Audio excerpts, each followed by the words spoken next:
La vie de prière du croyant est et demeure l'objectif essentiel des attaques de l'ennemi.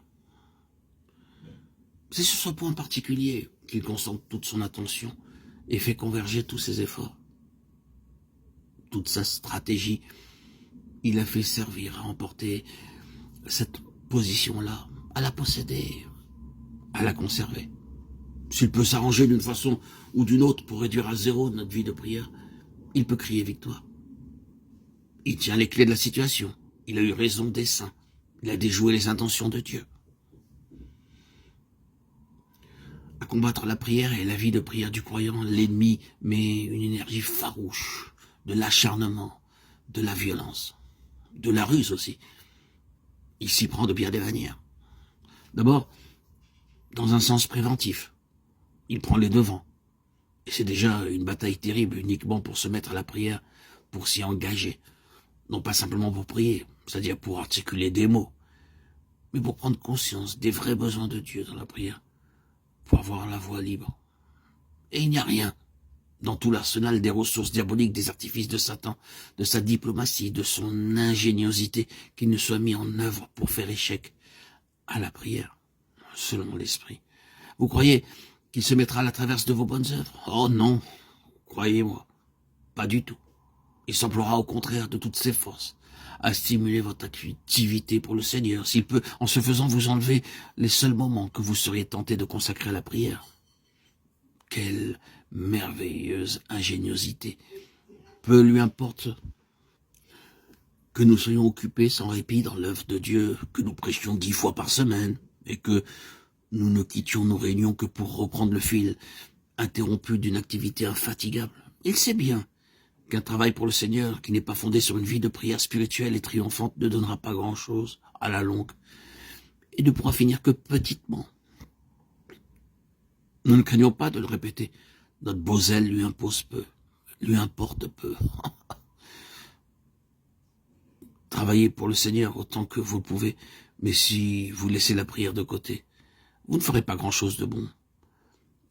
Et c'est là un des grands pièges de l'ennemi, qui consiste à nous tenir si occupés, si affairés, si pressés par les choses de Dieu que notre vie de prière, à force d'être bousculée, finit par s'en tirer comme elle peut, si tant qu'elle s'en tire. Seigneur, je suis trop pris par ton œuvre pour trouver le temps de prier. Voilà, c'est son pauvre argument. Sachez-le bien, mes frères. Chers frères, chères sœurs en Christ, bien-aimés, c'est là une excuse que le Seigneur n'acceptera jamais. Et a dans ce domaine une bataille à livrer, dont la prière, notre vie de prière, est l'enjeu.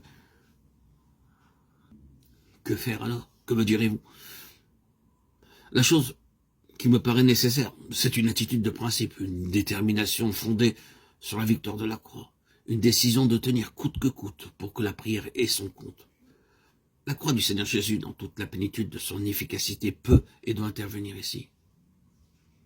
Il faut que l'ennemi abandonne la place et laisse le champ libre à la prière. Comme autrefois Shamma, qui défendit seul comme une troupe de Philistins le champ de lentilles au milieu duquel il s'était campé jusqu'à ce que son épée ait eu raison de ses adversaires. Défendons notre terrain. Esdras chapitre 22. Le champ de lentilles peut représenter notre vie de prière, qui doit être protégée contre l'ennemi et mise au bénéfice de la pleine victoire du calvaire. Oui, l'ennemi fait véritablement tout ce qu'il peut pour faire échec à la prière. Et il y a une phase de la bataille de notre côté qui a pour objectif de faire la place nette en vue de la prière. Ici, nous n'avons fait qu'effleurer le sujet, mais ce que nous en avons dit est extrêmement important. Nous pourrions continuer et faire voir que si l'ennemi ne réussit pas à empêcher la prière, il mettra tout en œuvre pour l'interrompre. Et s'il ne peut l'interrompre, il s'efforcera après coup d'en limiter les effets. À nous donc, frères bien-aimés, sœurs en Christ, frères et sœurs bien-aimés, à nous donc de veiller. Et Dieu nous garde de mettre à cela de la négligence et de prendre à la légère une responsabilité aussi sérieuse. Quoi qu'il en soit, nous en savons assez maintenant sur cette question de la prière pour apprécier en face l'état où nous sommes pour invoquer le nom du Seigneur précieux et puissant de Jésus-Christ, notre Sauveur et notre Rédempteur sur cette situation, et pour lui donner ainsi l'occasion de faire quelque chose de nouveau dans nos relations avec lui. Amen. Alléluia. Gloire à Dieu au plus haut des cieux et paix sur la terre aux hommes qu'il aime. À toi, Seigneur, tout honneur, toute gloire pour les siècles des siècles.